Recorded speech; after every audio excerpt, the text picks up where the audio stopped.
Hi friends, welcome to Jayashree சமையல். இன்றைக்கி நம்ம சேனலில் ஒரு சூப்பரான அவல் தோசை ரெசிபி தான் பார்க்க போகிறோம். வீட்டில் இருக்க அவலை வச்சு செய்யக்கூடிய தோசை ரெசிபி வாங்க எப்படி செய்கிறதுன்னு பார்க்கலாம். செய்கிறதுக்கு ஒரு மிக்சிங் பவுல் எடுத்து அதில் கெட்டியான அவல் ஒரு 250 ml அவல் எடுத்து தண்ணி ஊற்றி 2-3 வாட்டி வாஷ் பண்ணி 10 நிமிஷம் போல் ஊற வச்சுருக்கேன். அடுத்து ஒரு பாத்திரத்தில் ஒரு அரை கப் அளவுக்கு ரவை எடுத்து ரவை முழுகிற அளவுக்கு தண்ணி ஊற்றி அதையுமே ஊற வச்சுருக்கேன். ரவை ஒரு 5 நிமிஷம் ஊறினா போதும்.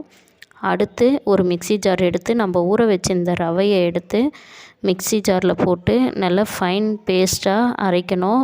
எந்த அளவுக்கு உங்களால் ஃபைனாக அரைக்க முடியுதோ அந்த அளவுக்கு அரைச்சி எடுத்து ஒரு பாத்திரத்தில் ஊற்றிக்கோங்க. அது கூடவே நம்ம ஊற வச்சிருந்த அவலை தண்ணிலாம் வடிகட்டிட்டு இந்த அளவுக்கு நல்லா கொரன்னு நல்லா அரைச்சி எடுத்துக்கோங்க. அரைச்சி எடுத்து நம்ம ரெடி பண்ணி வச்சிருந்த ரவை கூடவே எல்லாம் ஒன்றா போட்டு மிக்ஸ் பண்ணிக்கோங்க. அது கூடவே ஒரு கரண்டி அளவுக்கு இட்லி மாவு, நார்மலாக நம்ம வீட்டில் அரைக்கிற இட்லி மாவு எடுத்து அதையுமே ஆட் பண்ணி தேவையான அளவுக்கு சால்ட் ஆட் பண்ணிக்கோங்க.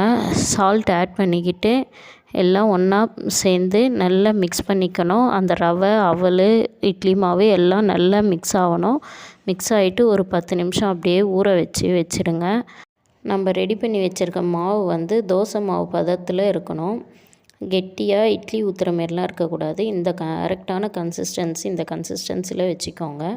அடுத்து ஸ்டவ் ஆன் பண்ணி ஒரு தோசைக்கல் வச்சு தோசை ஒன்று ஊற்றிட்டு சுத்தூர எண்ணெய் ஊற்றிக்கோங்க. எண்ணெய் ஊற்றி ஸ்லோவில் வச்சு ஊற்றுங்க. எண்ணெய் ஊற்றி உங்களுக்கு தேவைப்பட்ட மேலே வெஜிடபிள்ஸு கேரட்டு, நான் கேரட்டும் வெங்காயமும் தூவியிருக்கேன்.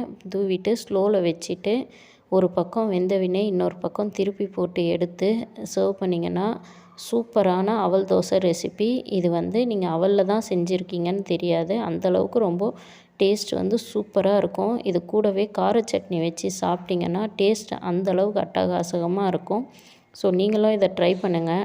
ட்ரை பண்ணி பார்த்துட்டு எப்படி இருந்ததுன்னு கமெண்ட் பண்ணுங்கள். இந்த வீடியோ உங்களுக்கு பிடிச்சிருந்தா லைக் பண்ணுங்கள், ஷேர் பண்ணுங்கள், கமெண்ட் பண்ணுங்கள். மறக்காமல் நம்ம சேனலை சப்ஸ்கிரைப் பண்ணிக்கோங்க.